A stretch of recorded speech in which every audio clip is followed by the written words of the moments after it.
Hello folks, this is Bronco Bob, and I'm here today to show you a 1968 Pontiac GTO.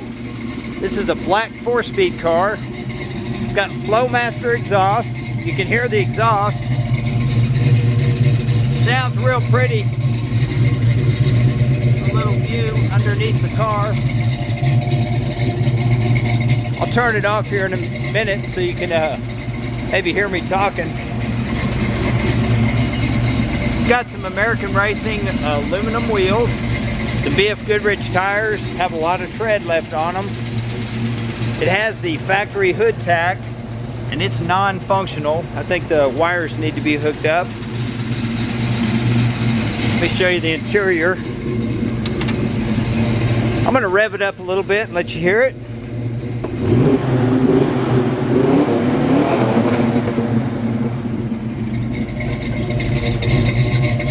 I love that sound. It's an awesome sound.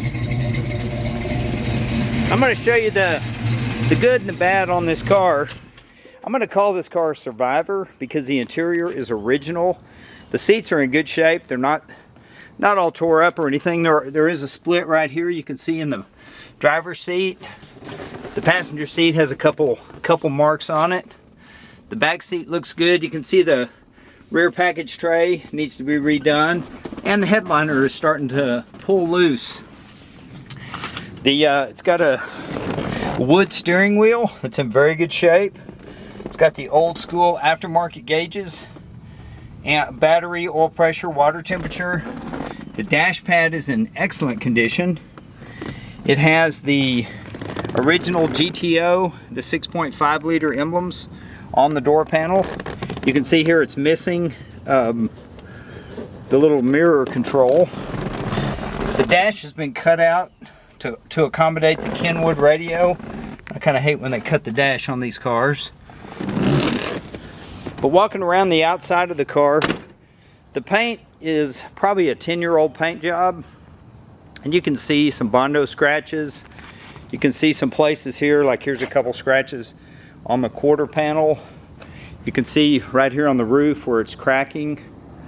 Like I say, somebody painted this car about 10 years ago and just did an average to poor paint job on it. The car really needs a good restoration, but the good part about it, it's got a really nice Flowmaster exhaust that's pretty new. It's got an H-pipe connection. It has disc brakes on the front, and they're power. You can see the disc brakes. So the car drives good. It has power steering.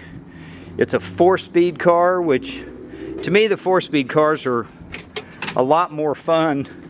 It's missing the cover for the console, and you can see the original carpet is faded. I'm going to show you the door panel on the other side, but the carpet is, you know, been in there since 1968, so it definitely needs some new carpet. On the left front fender, you can see some places in the paint where, you know, rust is starting to bubble through.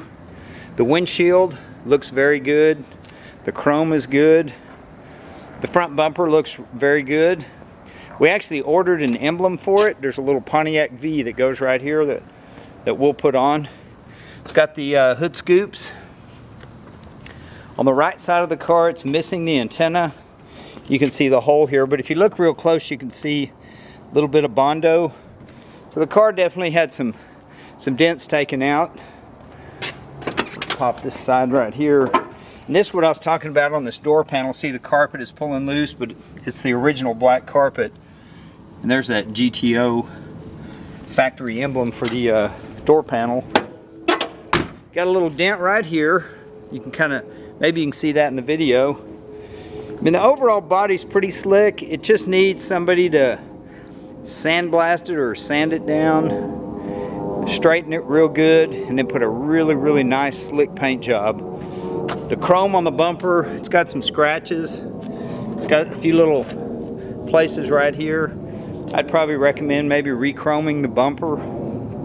The tires got plenty of rubber. And underneath the car, the rear differential's got new bolts in it. It's got a, you know, looks like they painted the cover. Maybe they did some kind of service to it. Feels like it's a Positrack. It does get on it pretty good. I'm gonna raise the hood and let you see it. This video is kind of getting long, but I apologize. Let's get there's a GTO emblem in the grill.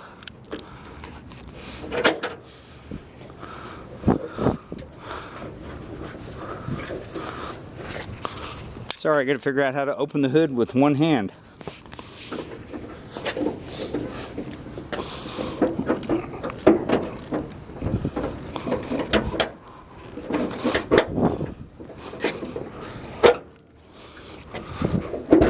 There it goes.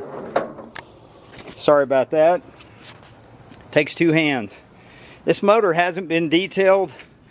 It does have some headers on it. And the previous owner said it was rebuilt, but I'm going to say it was rebuilt several years ago. Don't know how many miles are on it. There's the Classic Performance Master Cylinder and Power Booster. The brakes are good, and with power steering, it drives real straight.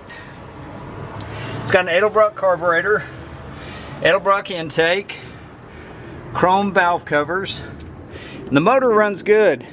Sometimes when you start it and run it, it sounds like one of the rocker arms might be a little bit loose because you can kind of hear it rattling. In fact, I'm going to start it now that it's warm, see if it does it. But I've noticed it a couple times in driving it. Maybe one needs to be tightened up or one of the springs has gotten weak.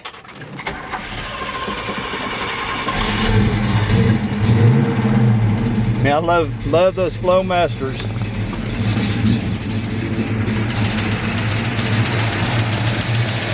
So you can kind of hear that ticking noise. I think it's like a lifter or a valve spring that's maybe needs a little adjustment. The car's been sitting for quite a while. But thanks for looking, thanks for your time. Sorry this video kind of ran long, but I just kind of want you to see what you're getting. Overall, it's a good car, it's a good driver. Just needs some paint and it needs some interior work, needs some love. But it's a GTO 4-speed. Thanks for looking, thanks for your time. This is Bronco Bob wishing you happy trails.